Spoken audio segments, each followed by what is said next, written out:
Hello everyone, I hope आप सभी लोग बहुत अच्छे होंगे। तो आज के इस सेशन में हम लोग बात करने वाले हैं प्रैक्टिस सेशन की सीरीज का पार्ट 2 या नेक्स्ट आप कह लीजिए नेक्स्ट क्लास है। इसमें हम लोग आपको मैं क्विक प्रीव्यू में दिखा दे रहा हूँ 50 टॉप मोस्ट इंपॉर्टेंट और रिपीटेड क्वेश्चन की ये सीरीज है। तो अगर आप इसको लास्ट तक देखते हैं तो आपको ये पता चल जाएगा कि हाँ, हम लोगों ने अभी जो कंटिन्यू इस सीरीज को स्टार्ट किया है या आप क्लासेस देख रहे हैं उसमें कितने क्वेश्चन रिपीट हो रहे हैं और कितने नए आ रहे हैं और किस नेचर के आ रहे हैं। तो चलिए पहले क्वेश्चन से अपने स्टार्ट करते हैं आज के इस सेशन के। ये जीके जीएस का पोर्शन है जो कि सबके लिए कॉमन है, चाहे वो आर्ट, साइंस, कॉमर्स, एग्रीकल्चर, जिस भी ग्रुप से आप होंगे सबके लिए यह कॉमन सेशन है। क्वेश्चन नंबर फर्स्ट देखिए, काफी इंपॉर्टेंट है और कई बार रिपीटेड है, लेकिन इस बार दूसरे तरीके से पूछा है। सूर्य के विकिरण का परावैंगनी जो प्रकाश है किसकी परत के कारण पृथ्वी के वायुमंडल में नहीं पहुंच पाता है? तो वो ऑप्शन देखिए, ऑक्सीजन, हाइड्रोजन, हीलियम या ओजोन। तो राइट आंसर जो हो जाएगा वो हो जाएगा ओजोन के कारण। आपको पता है कब मैक्सिमम क्वेश्चन पूछता है कि ये किस मंडल में स्थित है ओजोन परत? तो वो है समताप मंडल में, समताप मंडल, स्ट्रेटोस्फेयर। तो ये एग्जाम में आपके ज्योग्राफी से एक मोस्ट इंपॉर्टेंट क्वेश्चन है। सेकंड देखिए, थोड़ा सा डिफरेंट नेचर का आपको क्वेश्चन लगेगा। किस चीज को अत्यधिक खाने से ही केवल पृथ्वी की अधिक जनसंख्या का भरण पोषण किया जा सकता है? इसका मतलब है कि जैसे अभी जो फूड के क्राइसिस हो रहे हैं उसको देखते हुए इस पे आपको सोचना है कि क्या मांस खाने से लोगों की भूख मिटाई जा सकती है या उनका भरण पोषण हो सकता है? अंडे, गोमांस या वनस्पति उत्पाद, जो वेजिटेबल प्रोडक्ट हैं या आप कह लीजिए एग्रीकल्चर प्रोडक्ट्स हैं, सिर्फ और सिर्फ उनके खाने से ही लोगों का भरण पोषण किया जा सकता है। ये जो कुपोषण के जो अभी केसेस आ रहे हैं उससे रिलेटेड ये क्वेश्चन आप मान सकते हैं। क्वेश्चन नंबर थर्ड देखिए, पुरी में रथ यात्रा किसके सम्मान में आयोजित की जाती है? तो पुरी पुरी मंदिर, आपको यहां से क्वेश्चन ढेर सारा आता है। तो पहले ये है कि ये किसके सम्मान में की जाती है? तो वो है जगन्नाथ, भगवान जगन्नाथ के। और ये मंदिर कहाँ सिचुएटेड है? तो वो उड़ीसा में है। तो ये आप लोग ध्यान रखिएगा। देखिए क्वेश्चन नंबर जो फोर्थ है वो है, गगन नारंग जो है आप यहाँ देख पाएंगे, ऐसा नहीं है कि करंट अफेयर सिर्फ 2021 या पीछे का ही पूछेगा। कभी कभी जो पॉपुलर क्वेश्चन होते हैं उनको दोबारा वो आते हैं। गगन नारंग जिन्होंने लंदन ओलंपिक 2012 में कांस्य पदक पाया था, किस किस रूप में प्रसिद्ध है? मतलब वो किस खेल से संबंधित है? आप इसको ऐसे भी समझ सकते हैं। ऑप्शन आप देख लीजिए, motor car racer, cricketer, footballer या आपका एयर राइफल शूटर। तो ये आपको बताना है। राइट आंसर होगा एयर राइफल शूटर। कभी कभी एग्जाम में अगर क्वेश्चन ये आ सकता है कि जो गगन नारंग है उनका संबंध किस खेल से है, तो आपको एयर राइफल शूटिंग में आपको टिक करना होगा। क्वेश्चन नंबर 5 देखिए, आप लोगों की स्क्रीन पे है। संयुक्त राष्ट्र सुरक्षा परिषद जो कि आप जो यूनाइटेड नेशन का जो सिक्योरिटी काउंसिल है उसके 5 अस्थायी सदस्य हैं, वो कौन से हैं? आप ऑप्शन आप देखिए, थोड़ा सा मतलब ये क्वेश्चन थोड़ा सा याद रखने वाला है। पहले तो आपको यूएन की स्थापना पता होनी चाहिए क्योंकि एग्जाम में क्वेश्चन कभी कभी डायरेक्टली आता है। 1945 है, तो ये आप याद रखेंगे। और अगर आप चाहें तो इसको एडिशनल कितने सदस्य हैं और इंडिया कितने बार उसमें अस्थायी सदस्य रहा, ये सब आप एक बार देख लेना उसमें। यहाँ आप देखिए, इसका जो राइट आंसर होगा वो होगा चीन, फ्रांस, रसिया, यूएसए और यूके। ये 5 देश हैं जिनके पास वीटो पावर भी है और ये अस्थायी सदस्य हैं किसके? यूएन के। आप इसको ऐसे भी एग्जाम में क्वेश्चन आ सकता है, जिसमें चाइना, फ्रांस, रूस, रसिया, यूएसए और यूके है। क्वेश्चन नंबर 6 देखिए, रेलवे से भी एग्जाम में कई बार क्वेश्चन आते हैं, वो भी रेलवे मुख्यालय से। भारत के निम्नलिखित में से, अभी हम लोगों ने एक और किया था इससे पहले, तो जिसमें चेन्नई था, तो वो आप लोग देखे होंगे। मुख्यालय से एग्जाम में क्वेश्चन आते हैं। भारत के निम्नलिखित में से किस नगर में 2 रेलवे जोन का मुख्यालय है? मतलब एक ही शहर में 2 या एक ही लोकेलिटी आप कह सकते हैं। ये जो ऑप्शन दिया है, हुबली, न्यू दिल्ली, जबलपुर या मुंबई, तो मुंबई में 2 मुख्यालय है। एक है जो मुंबई चर्च, एक मुंबई जो आप उसको कहते हैं जैसे कि वेस्टर्न वेस्टर्न रेलवे का मुख्यालय है, और दूसरा जो है वो है आपका सेंट्रल रेलवे का। तो 2 है, एक का मुख्यालय मुंबई है प्रॉपर और दूसरे का चर्च गेट है। तो ये आपके एग्जाम में क्वेश्चन आ सकता है। 7 नंबर है, 2011 की जनगणना के अनुसार भारत में जनसंख्या का घनत्व। पिछले सेट में आप देखे होंगे कि उसमें सेक्स रेशियो पूछा था, लिंगानुपात पूछा था। यहाँ जनगणना से घनत्व पूछा है। तो जनगणना से 1-2 क्वेश्चन, चाहे लिटरेसी रेट आ जाए चाहे पॉपुलेशन आ जाए, चाहे इंक्रीजिंग रेट आ जाए, 10 की वृद्धि, तो ऐसे क्वेश्चन आपके एग्जाम में आ सकते हैं। राइट आंसर इसका 382 हो जाएगा। 88 नंबर क्वेश्चन है, ये समझने वाला क्वेश्चन है आप लोगों के स्क्रीन पे। संसद 8 नंबर क्वेश्चन है, संसदीय प्रकार की सरकार में वह बराबर वालों में पहला होता है, कौन होता है? क्या राष्ट्रपति होता है, विपक्ष का नेता, प्रधानमंत्री या निचले सदन का अध्यक्ष? तो राइट आंसर होगा प्रधानमंत्री। प्रधानमंत्री भी सांसद ही होते हैं, मतलब संसद के सदस्य होते हैं, लेकिन मतलब वही बराबर में पहला या लोकप्रिय, कभी कभी लोकप्रिय नेता को ही हम प्रधानमंत्री कहते हैं। 9वां नंबर क्वेश्चन है आपकी स्क्रीन पे, भारतीय रुपए का अंतिम बार अवमूल्यन किस वर्ष किया गया था? अवमूल्यन मतलब पैसे की वैल्यू को थोड़ा सा कम करना कि जिससे कि इन्वेस्टमेंट बढ़े। तो 1921 में जब एलपीजी अप्लाई हुआ था, तो उसी समय अवमूल्यन की भी सिचुएशन आई कि इसको करने से अगर इन्वेस्टमेंट बढ़ता है, तो उस समय ये किया गया था। आप 10वां नंबर क्वेश्चन देख लीजिए, निम्नलिखित में से किस बैंक में कोई व्यक्ति अपना खाता नहीं खोल सकता है? यहां देखिए, नहीं खोल सकता है, इसका मतलब ये होगा वो कौन सी बैंक होगी? ये बहुत अच्छा क्वेश्चन है और कभी कभी ट्रिकी लग सकता है, वैसे सिंपल है। भारतीय रिजर्व बैंक जो है, इसको बैंकों का बैंक कहा जाता है। कभी कभी एग्जाम में आपके क्वेश्चन ऐसे भी आ सकते हैं कि बैंकों का बैंक किसे कहा जाता है, तो आप सिंपली टिक करेंगे भारतीय reserve bank, Indian reserve bank को। क्वेश्चन नंबर 11 है, दूरदर्शन से रंगीन कार्यक्रमों की शुरुआत कब की गई थी? तो रंगीन कार्यक्रमों की शुरुआत आपको बतानी है 1971 में, 1975 में, 1982 में या 1984 में। तो राइट आंसर जो हो जाएगा इसका, वो हो जाएगा 1982 में। अब यहां पे आप देखिए क्वेश्चन नंबर 12 देख लीजिए, 12वां, एकमात्र वेद जो गद्य और पद्य दोनों विधाओं में लिखा है या दोनों में लिखा है, वो है यजुर्वेद। हम लोग कई बार इसको कर चुके हैं। और आपको बता दें कुछ और भी फैक्ट जो पुराने वेद हैं, किसमें क्या है, कर्मकांड से संबंधित एक बार आप लोग देख कर ही जाइएगा अपने एग्जाम हॉल में। 13 नंबर क्वेश्चन है, कैगा परमाणु विद्युत संयंत्र कहाँ अवस्थित है? इससे पहले हम लोगों ने तारापुर देखा था जो महाराष्ट्र में है, उसके बाद वो काफी फेमस था जिसमें मैंने बताया था किसके सहायता से वो बना है। ये जो कैगा परमाणु संयंत्र है, इसको आप लोग एक बार देख लेना। मुख्यतः शायद 7 ऐसे परमाणु संयंत्र हैं भारत में, संख्या 1-2 ज्यादा भी हो सकती है। ये कर्नाटक होगा इसका राइट आंसर, ठीक है। 14 क्वेश्चन देखिए, गुड फ्राइडे मनाया जाता है, गुड फ्राइडे क्यों मनाया जाता है? ईसा मसीह के शहीदी दिवस पर, ईसा मसीह का जन्म दिवस है, या बड़ा दिन होने के कारण, या छोटा दिन होने के कारण? तो राइट आंसर होगा ईसा मसीह के शहीदी दिवस पर। इसी दिन पे क्रिश्चियन का ये फेस्टिवल है, गुड फ्राइडे मनाया जाता है। 15वां नंबर क्वेश्चन बहुत ही इंपॉर्टेंट है, आपके एग्जाम में कई बार जो क्वेश्चन है वो त्योहारों, नृत्य हमने देख ही लिया, डांसेस से आते हैं, कल्चर से आते हैं, उनके राज्य के गीतों से भी क्वेश्चन आ जाते हैं।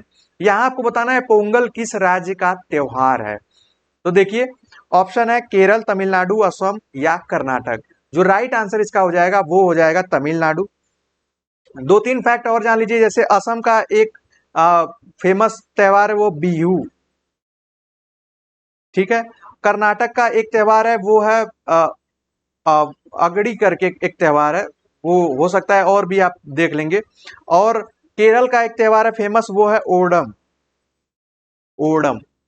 तो ये आपके एग्जाम में कभी कभी एग्जाम में आपके क्वेश्चन आ सकते हैं इन फैक्ट से, तो आप इसको एक बार देख लेना जो प्रमुख त्योहार है। जैसे अगर बंगाल, पश्चिम बंगाल की बात की जाए तो वहां पे दुर्गा पूजा, अगर यूपी की बात की जाए तो यहाँ पे 2 त्योहार आ जाते हैं, एक रामनवमी आ जाता है और एक दशहरा, मतलब उसमें 2 त्योहार प्रमुख रूप से, वैसे रामनवमी ज्यादा फेमस है। 16 देखिए, पिछड़ा वर्ग आयोग का गठन कौन करता है या किसे अधिकार है?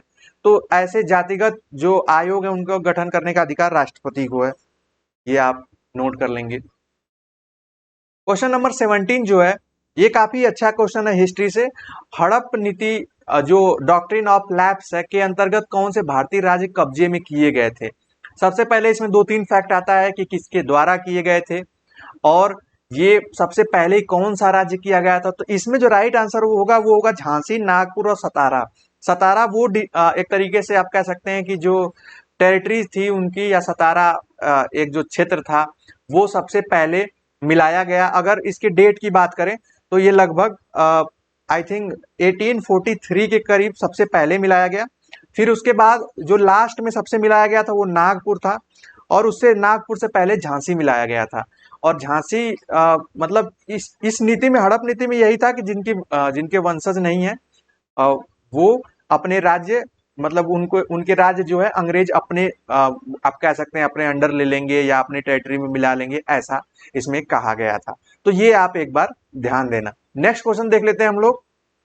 यहाँ पे डेट आप एक बार इसको देख लेना, ये 48 होगा और झांसी को 1853 में मिलाया गया था, ये कंफ्यूजन था मेरा, इसको आप देख लेना, ये 53 है। नेक्स्ट क्वेश्चन आप लोगों की स्क्रीन पे है, वो है 18 नंबर है, आप 18 देख लीजिए। किस राज्य का लोकसभा और राज्यसभा में प्रतिनिधित्व तो सबसे अधिक है, रिप्रेजेंटेशन जो है वो सबसे अधिक है, तो वो आप सभी लोग पता है उत्तर प्रदेश का है। अगर उत्तर प्रदेश में बात की जाए, मैं इसको स्क्रॉल कर दे रहा हूं ऊपर की तरफ, हाँ, अगर बात की जाए लोकसभा सीटों की तो वो है 80। राज्यसभा सीटों की बात की जाए तो वो है 31। और आप विधानसभा की बात की जाए तो वो 403 है, 403 निर्वाचन क्षेत्र है। तो ये आपके एग्जाम में क्वेश्चन यूपी से ये बन सकते हैं।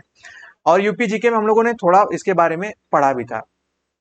भारतीय संविधान के निम्नोक्त भागों में से किस एक में न्यायपालिका और कार्यपालिका के पार्थक्य का प्रावधान है, सेपरेशन ऑफ, आप कह सकते हैं कि जुडिशरी और एग्जीक्यूटिव के लिए प्रावधान किस में दिया गया है। तो इसका जो राइट आंसर होगा वो आप लोग एक बार गेस करिए, क्योंकि ये काफी सिंपल क्वेश्चन है, थोड़ा सा कभी कभी ट्रिकी इसलिए हो जाता है क्योंकि ऐसे क्वेश्चंस कम पूछे जाते हैं। आप देखिए प्रस्तावना आप लोगों के स्क्रीन पे दिख रहा है। दूसरा है कि मूल अधिकार है, राज्य के नीति निर्देशक तत्व हैं, या सातवीं तालिका या शेड्यूल जिसको कहा जा रहा है। तो ये राज्य के नीति निर्देशक तत्वों में लिखा गया है इसके बारे में, और ये है अनुच्छेद 50 में है। तो ये आप देख लेना एक बार। तो ये आ जाएगा आपके भाग 4 में। उसके बाद आप देखिए क्वेश्चन नंबर 20 है, भारतीय संविधान के संशोधन प्रक्रिया किस देश के संविधान से प्रभावित है या ली गई है। कभी कभी एग्जाम में ऐसे भी क्वेश्चन आते हैं। वैसे बोरो वर्ड यूज होता है कि कहाँ से ली गई है। कनाडा, इटली, ऑस्ट्रेलिया या दक्षिण अफ्रीका। तो दक्षिण अफ्रीका से ही हमने ये प्रक्रिया ली है, जो कि हमारे अनुच्छेद 368 है, जो कि संविधान संशोधन की प्रक्रिया। अगर भाग की बात की जाए तो ये भाग 20वें में है। तो एग्जाम में कभी कभी ऐसे भी डायरेक्ट क्वेश्चन आता है किस भाग में है। 21वां नंबर क्वेश्चन देखिए, स्वतंत्र भारत के प्रथम वित्त मंत्री कौन थे। तो वो थे डॉक्टर जॉन मथाई। ये आप लोग इन्हें याद रखिएगा, कई बार पूछा जाता है, ये कई बार रिपीटेड क्वेश्चन है। देखिए 82 नंबर क्वेश्चन है, ये काफी इंपॉर्टेंट है। ठगी प्रथा के उन्मूलन से संबद्ध गवर्नर जनरल है।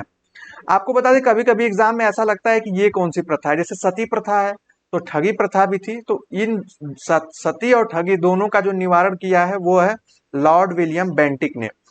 1829 में सती प्रथा और 1830 में अप्रोक्स इस ठगी प्रथा का इन्होंने अंत किया या उन्मूलन किया। 23 नंबर क्वेश्चन है, संविधान के किस संशोधन द्वारा अनुच्छेद 338 में संशोधन करके अनुसूचित जाति तथा जनजाति आयोग के गठन के संबंध में प्रावधान किया गया था। तो वो 65 है। आगे चल के इनको सेपरेट, मतलब दो अलग अलग आयोग भी बना दिए गए। इससे संबंधित हमने क्वेश्चन पहले किया है, एक बार आप उसको देख लेना। 84 नंबर क्वेश्चन है, किसके समय में कांधार हमेशा के लिए मुगलों के हाथ से निकल गया। तो वो था शाहजहां के काल में। कांधार का मतलब जो अभी अफगान साइड का कुछ क्षेत्र है, कुछ पाकिस्तान का क्षेत्र मिलता जुलता है, वो है कांधार का क्षेत्र। 25 नंबर क्वेश्चन, निम्न में से किस शासक का काल जो है संगमरमर का काल कहा जाता है। जब भी संगमरमर की बात आएगी तो आप ताजमहल याद करना। ताजमहल किसके शासन काल में बना है, तो शाहजहां के शासन काल में बना है। बस इतनी सी बात है। 26 नंबर क्वेश्चन है, स्वतंत्र भारत की प्रथम मंत्री परिषद में शामिल एकमात्र महिला मंत्री कौन थी। राइट आंसर जो है आप देख लीजिए, थोड़ा कंफ्यूजिंग होगा लेकिन ये काफी इंपॉर्टेंट क्वेश्चन है, आपके एग्जाम में ऐसे क्वेश्चन आ सकते हैं। विजय लक्ष्मी पंडित। मैं राइट आंसर बता दे रहा हूं क्योंकि समय बहुत कम है। वो है राजकुमारी अमृता कौर जी। ये पहली आप कह सकते हैं महिला थी जो कैबिनेट मिनिस्टर बनी थी। और इनको कौन सा मंत्रालय मिला था, तो वो था स्वास्थ्य मंत्रालय। स्वास्थ्य मंत्रालय, हेल्थ मिनिस्टर थी ये। और लगभग ये अपने इसी पद पे 10 साल तक थी, मतलब चुन के भी आई बाद में। 47 से लेकर 57 तक, मतलब 1947 से लेकर 57 तक ये हेल्थ मिनिस्टर थी।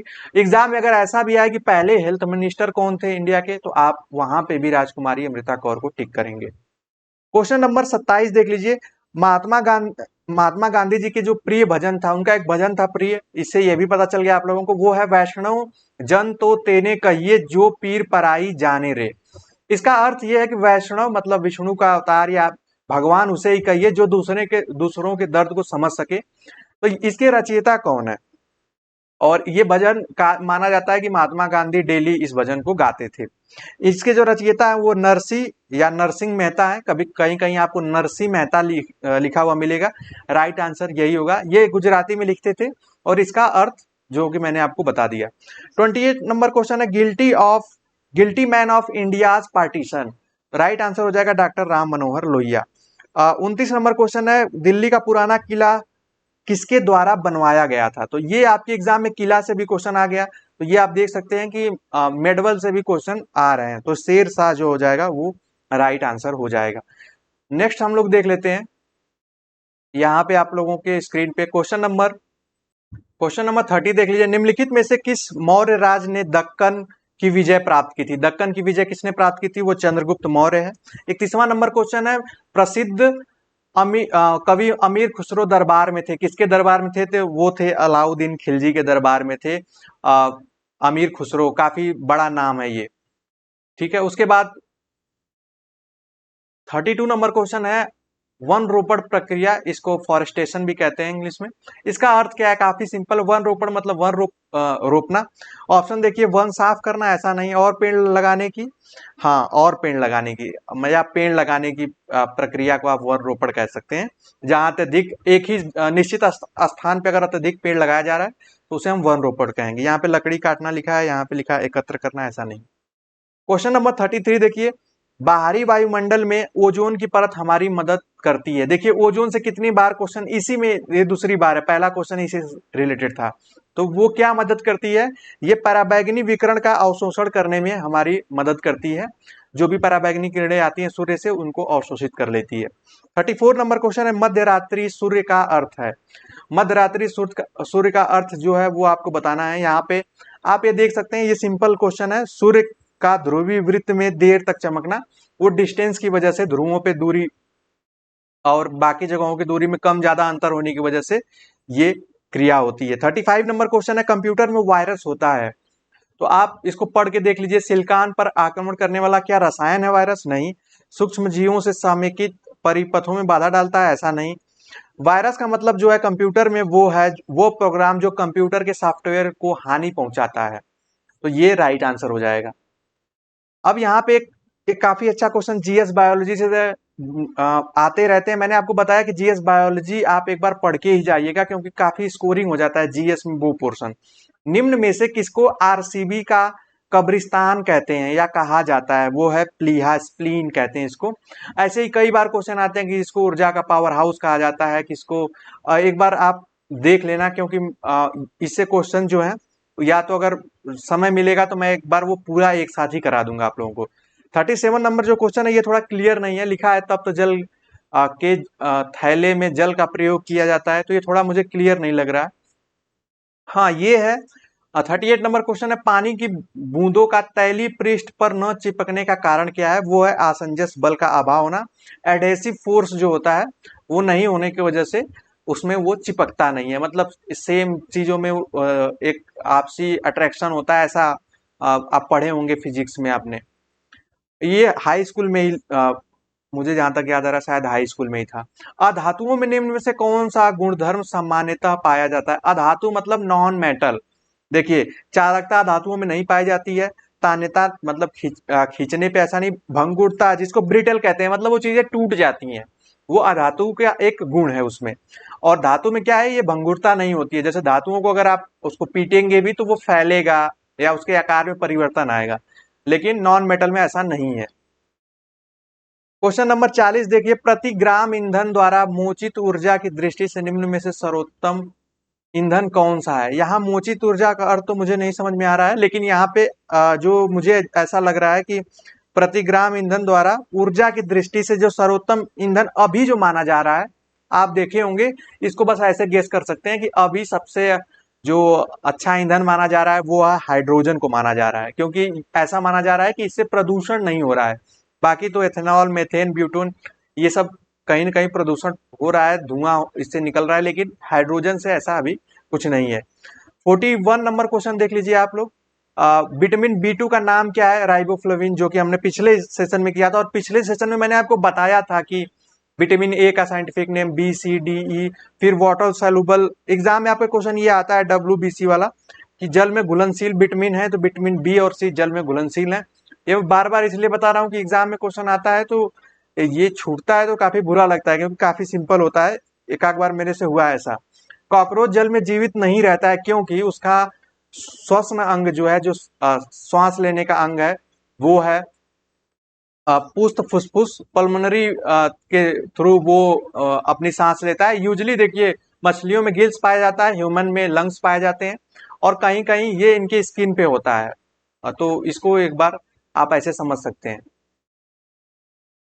देखिए क्वेश्चन नंबर 47 है, पुरुष में मरकरी के विषाक्त से कौन सा रोग होता है? या अगर आदमी मरकरी उसके चली जाए अंदर खाने के माध्यम से, तो किसी भी व्यक्ति में, सिर्फ पुरुष में ही नहीं, तो वो होता है, जो रोग है वो है मिनी माता। गुणसूत्रों में होता है, क्रोमोसोम में क्या होता है? तो ये मैंने आपको पिछले सेशन में भी काफी अच्छे से बताया था कि गुणसूत्रों में जो है वो डीएनए और प्रोटीन होता है। और यूरिन का पीला होने किसकी मौजूदगी से? ये भी पिछले सेशन में था, यूक्रोम की मौजूदगी के कारण ही वो पीला होता है। तो आप देख रहे हैं कि हम लोगों ने जो पिछले सेट में जो क्वेश्चन किए उससे ही क्वेश्चन रिपीट हो रहे हैं। तो इसका मतलब है कि ये काफी इंपॉर्टेंट क्वेश्चन है। 46 नंबर देखिए, अक्टूबर और नवंबर के महीने में भारी वर्षा होती है, कहाँ होती है? गारो खासी जयंतिया की पहाड़ी में, छोटा नागपुर में, या कोरोमंडल तट पर, या मालवा पठार में? तो राइट आंसर हो जाएगा कोरोमंडल तट पे। एक बार ऐसे, ये ज्योग्राफी का अच्छा क्वेश्चन है, जैसे गारो खासी जयंतिया पे एक बार आप वो देख कर ही जाना, जो कि वेदर से रिलेटेड है, वर्षा से संबंधित है ये, कि कहाँ मानसूनी वर्षा होती है, कहाँ जो चक्रवात से प्रभावित वर्षा होती है, इसको देख लेना। एक आता है माजुली द्वीप, जो है जो असम में सिचुएटेड है, वो उसको देख लेना, ब्रह्मपुत्र नदी में है माजुली द्वीप, वो हमेशा एग्जाम में क्वेश्चन उससे बनते हैं। 47 नंबर क्वेश्चन है, जायद नहीं जायद होगा, जायद जायद मौसम में उगाई जाने वाली फसलें हैं। तो आपको मैं बताया था कि मुख्यतः तीन फसलें हैं। तीन एक मतलब उनको आप उनके कह सकते हैं कि समय के आधार पे बांटा गया है, रबी खरीफ जायद। तो रबी खरीफ लगभग 4-4 महीने की फसल होती है, 4 से 5 महीने भी लग जाते हैं। लेकिन जायद जो फसल होती है बस इन्हीं दोनों के बीच के समय होती है, गर्मियों में होती है, वो है तरबूज, जिसमें ऐसी खेती की जाती है, ऐसे फसलें उगाई जाती हैं जो कि 3 महीने के अंतर अंतर में ही वो उग जाती हैं। एल्टा विस्टा क्या है? या ऐसे कभी कभी एग्जाम में आ जाएगा, जैसे मैं आपको बताऊं, अगर ये पूछा जाए कि क्रोम क्या है, तो क्रोम आप बताएंगे सर्च ब्राउजर है। ऐसे जो आज के समय में कुछ सॉफ्टवेयर हैं, जैसे एक बार BHU के एग्जाम में आया था कि जोमेटो क्या है, तो जोमेटो एक आप कह सकते हैं फूड खाने के संबंधित एक वेबसाइट है या एक सर्विस प्रोवाइडर है। तो इसका जो राइट आंसर हो जाएगा वो हो जाएगा सर्च इंजन। 49 नंबर क्वेश्चन जो है, हीरा का 1 कैरेट किसके बराबर है? हीरे का 1 कैरेट, यहाँ पे ध्यान दीजिएगा, कैरेट 1 कैरेट लिखा है, वो है 200 mg के बराबर, मिलीग्राम के बराबर। 50 नंबर क्वेश्चन है, आहार में लवण का मुख्य प्रयोग है, जो मिनरल्स होते हैं उनका क्या यूज होता है खाने में? वो होता है भोजन को पचाने के लिए, डाइजेशन में, अपेक्षाकृत जो HCl है, HCl को लघु मात्रा पैदा करना, मतलब HCl में ये आप कह सकते हैं कि हमारे डाइजेशन के लिए काफी इंपॉर्टेंट होते हैं, क्योंकि HCl की जरूरत होती है। तो ये आपके एग्जाम में देखिए, इसमें कई क्वेश्चन जो है GS बायोलॉजी से थे। अगर हम एक बार काउंट करें, अगर ओवरऑल आज आज थोड़ा सा अच्छे तरीके से आपको मैं फिर से बता दे रहा हूँ, जैसे अगर हम देखा जाए आज के इस सेशन में हम लोगों में कैसे कैसे क्वेश्चन मिले हैं, तो अगर सब्जेक्ट वाइज देखा जाए तो देखिए, history, polity, geography, GS biology, और एक आध दो केमिस्ट्री से क्वेश्चन आ गए थे, GS उस केमिस्ट्री का पोर्शन था। उसके बाद आप यहाँ देख सकते हैं कि कुछ फसलों से थे, तो वो ज्योग्राफी में आप उसको ले लीजिए। और एक आध दो कंप्यूटर से क्वेश्चन थे, इसमें एक था पिछले वाले में पूछा था कि जो प्राइमरी और सेकेंडरी जो मेमोरी होती है उससे संबंधित क्वेश्चन था। तो आज के सेशन में हमने 50 क्वेश्चन किया। आई होप आपको समझ में आया होगा। अगर कोई और आपका सजेशन हो तो आप कमेंट बॉक्स में लिखिए, और आगे जो सेशन आप चाहते हैं, अभी सब्जेक्ट स्पेसिफिक पे भी हम लोग काम कर रहे हैं। एग्जाम होते होते आपकी कोशिश है कि अधिक से अधिक प्रैक्टिस सेट आप लोगों को प्रोवाइड करा दिए जाए। तो आज के लिए सिर्फ इतना ही, मिलते हैं नेक्स्ट अपडेट और क्लास में। तब तक के लिए bye bye, take care and keep watching.